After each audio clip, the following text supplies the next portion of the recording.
they were good. I just wish I would have thought of maybe a little more about the match that night before I went into a couple of them, especially the pay-per-views. He was easy to work with because he was so over, and that always makes it a lot more fun. Yeah. Other than it's just his inexperience was the only downside. We both had a really good rapport and a good trust with each other. We knew each other before he ever got into the wrestling business. I was working at WCW. He was playing for the Atlanta Falcons. We saw each other in the gym, and we saw each other out a lot. And we're really good friends. The thing about Bill, I don't know if people say this enough, he's got a heart of gold. He's one of the greatest people you've ever met, one of the nicest people you've ever met.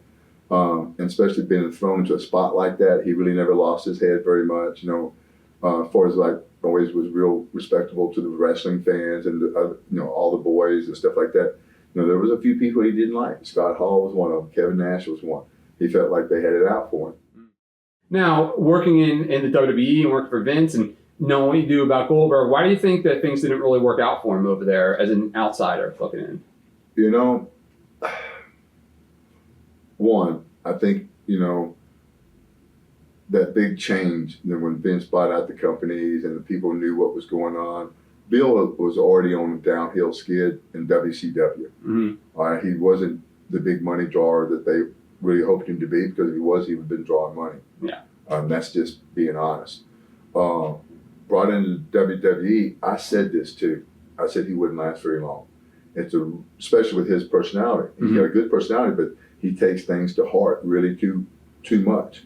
And I think that probably was I'm not for sure because I wasn't there, but I think that was more of probably the downfall, whatever you want to say, that caused things not to work out more than anything. I didn't watch enough of it to see if they were using him to his ability. Vince is always pretty smart about what people's strongholds are, what their negatives are, not staying away from the negative.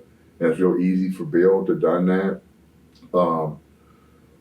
I don't know too if maybe Bill might have came in and said something to Vince like, "Hey, this is what I need to do to get over." And Vince going to go, "Okay, we're going to show you now what you don't tell us." Unfortunately, Vince educated me like, "Okay, Sid, why do you like this person? He talks so bad about you." I'm just making up a story. Well, Sid, the reason why is because I got so much money invested in this guy. I'm going to use him just like I use you. He's real honest about that. I'm going to get you over, and I'm going to bleed you for everything I can bleed you for. That's the business. But then, I also seen some vindictive things. What I call vindictive booking. Yeah. Where it just, booking and doing things to a guy out there that just does it is not helping the company. And it could have got to that point. I don't know that part.